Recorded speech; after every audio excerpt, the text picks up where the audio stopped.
بسم اللہ الرحمن الرحیم۔ یوم عاشورہ کی فضیلت یعنی 10 محرم کی فضیلت۔ حدیث ہے اس کے اندر آپ صلی اللہ علیہ وسلم نے فرمایا، حضرت ابو قتادہ رضی اللہ تعالیٰ عنہ سے روایت ہے کہ آپ صلی اللہ علیہ وسلم نے فرمایا کہ میں اللہ تعالیٰ سے امید رکھتا ہوں کہ عاشورہ کے دن کا روزہ گزشتہ 1 سال کے گناہوں کا کفارہ ہو جائے گا۔ یعنی جس نے عاشورہ کا روزہ رکھا اس کے 1 سال یہ صغیرہ گناہوں کا کفارہ ہو جائے گا۔ لیکن آپ صلی اللہ علیہ وسلم نے بعد میں پھر فرمایا تھا کہ عاشورہ کے ساتھ یا 9ویں 10ویں محرم کا روزہ رکھیں یا 10ویں 11 کا، تاکہ مشابہت نہ ہو یہودیوں کے ساتھ، نصارہ کے ساتھ۔ محرم کی 10ویں تاریخ کا نام یوم عاشورہ اسلام سے پہلے ہی چلا آ رہا ہے۔ لغت کی کتابوں میں یہ نام 4 انداز سے ملتا ہے: عاشورہ، عاشور، عاشورا آخر میں حمزہ آ رہا ہے، اور عاشورہ آخر میں یا آ رہا ہے، ٹھیک ہے۔ تو یہ 4 ناموں سے لغت میں ملتے ہیں، لیکن اردو میں لکھی گئی کتب میں اکثر جگہ عاشورہ آخر میں ہا آ رہا ہے لکھا گیا ہے۔ اس دن کا نام یوم عاشورہ اس لیے رکھا گیا ہے کہ اس تاریخ کو بہت سے اہم واقعات پیش آئے، تو کئی 10ویں تاریخیں جمع ہونے کی بنا پر اس کا نام یوم عاشورہ ہو گیا۔ شیخ الحدیث حضرت مولانا محمد ذکریہ رحمۃ اللہ علیہ خصائل نبوی شرح شمائل ترمذی صفحہ 180 میں لکھتے ہیں کہ عاشورہ کو آدم علیہ السلام کی توبہ قبول ہوئی تھی۔ نوح علیہ السلام کی کشتی جودی پہاڑ کے کنارے پر ٹھہری تھی۔ موسیٰ علیہ السلام کو فرعون سے نجات ملی تھی اور فرعون غرق ہوا تھا۔ عیسیٰ علیہ السلام کی ولادت ہوئی اور اسی دن آسمان پر اٹھائے گئے۔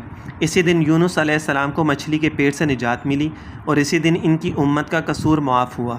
حضرت یوسف علیہ السلام کنعان کے کنویں سے نکالے گئے اور حضرت یعقوب علیہ السلام کو مشہور مرض سے صحت ہوئی۔ حضرت ادریس علیہ السلام آسمان پر اٹھائے گئے۔ حضرت ابراہیم علیہ السلام کی ولادت ہوئی۔ سلیمان علیہ السلام کو ملک عطا ہوا۔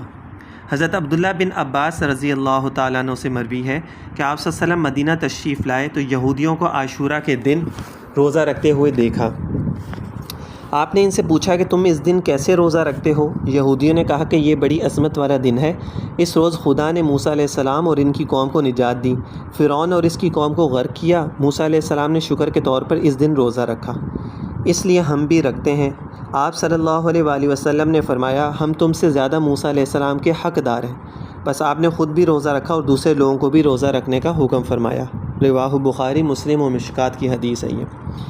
حضرت عبداللہ بن عباس سے مروی ہے کہ جب آپ صلی اللہ علیہ وآلہ وسلم نے یوم عاشورہ کا روزہ رکھا اور دوسروں کو بھی روزہ رکھنے کا حکم فرمایا تو عرض کیا گیا، یا رسول اللہ، اس دن کی تو یہود و نصارہ تعظیم کرتے ہیں۔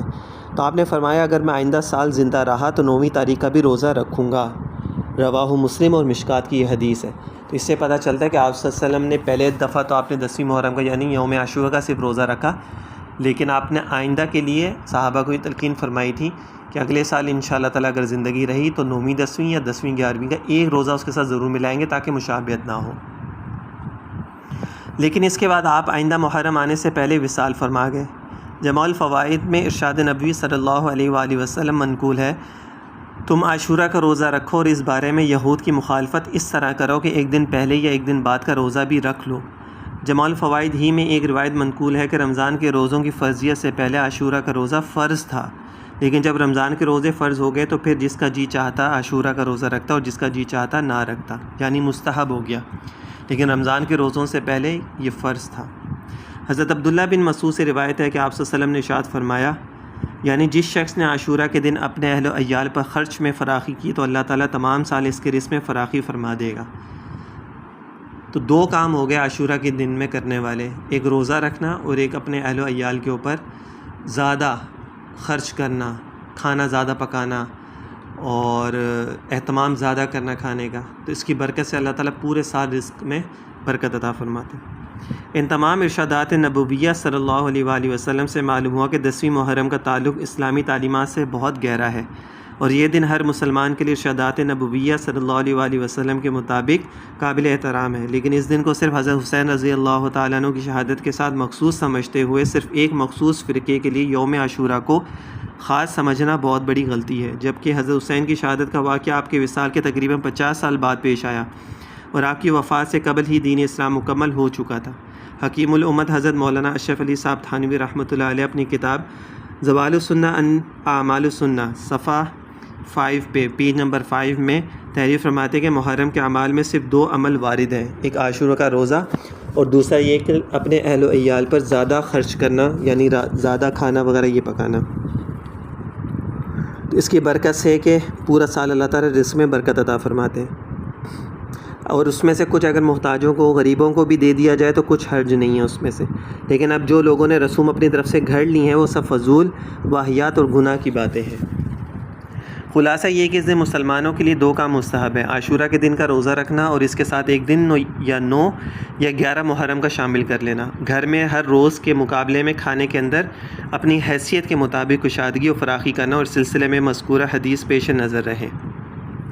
ایسا بھی نہیں ہے کہ لوگوں کے پاس اگر کم ہے کھانا پکانے کے لیے تو لوگوں سے ادھار پکڑ کے بنا رہے ہیں، ایسا بھی نہیں ہے۔ اپنی جو حیثیت کے مطابق آپ بنائیں اور اس میں سے خود بھی کھائیں، اپنے گھر والوں کو بھی کھلائیں، اور اگر زیادہ تھوڑا سا بنا لے تو پھر باہر جو بھی محتاج ہو یا مسکین ہو، سفید پوش لوگ ہوتے ہیں جو مانگنا پسند نہیں کرتے لیکن اگر ان کو دے دیا جائے تو وہ رکھ لیتے ہیں، تو ایسے لوگوں کو بھی اگر انسان دے دے تو اس میں کوئی حرج والی بات نہیں ہے۔ تو یہ تھی یوم عاشورہ کی فضیلت۔ اس دن حضرت امام حسین رضی اللہ تعالیٰ عنہ، دیکھو اس میں لوگوں نے نا خلط مل کر دیا ان چیزوں کو، لوگوں نے صرف ایک واقعے کے ساتھ 10ویں محرم کو لوگوں نے جو ہے نا وہ مشہور کر دیا، حالانکہ آپ صلی اللہ علیہ وسلم وصال کے بعد 50 سال بعد حضرت امام حسین رضی اللہ تعالیٰ عنہ کی جو ہے نا وصال ہوتا ہے، آپ کی شہادت ہوتی ہے۔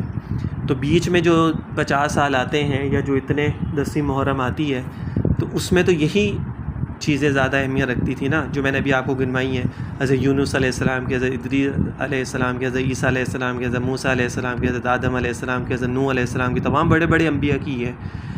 تو یہ نہیں کہتے کہ حضرت امام حسین کی شہادت کو بھول جائے، بلکہ یہ ہے کہ ان کو بھی یاد رکھا جائے، اس کے ساتھ ساتھ باقی جو چیزیں 10ویں محرم کو ہوئی ہیں اس کو بھی یاد رکھا جائے۔ وہ بھی کوئی چھوٹے واقعات نہیں، وہ بھی بہت بڑے بڑے واقعات ہیں، تو ان چیزوں کو بھی جو ہے وہ لوگوں کو بتانا چاہیے تاکہ لوگوں کو اس چیز کا بھی اندازہ ہو کہ 10ویں محرم کو اور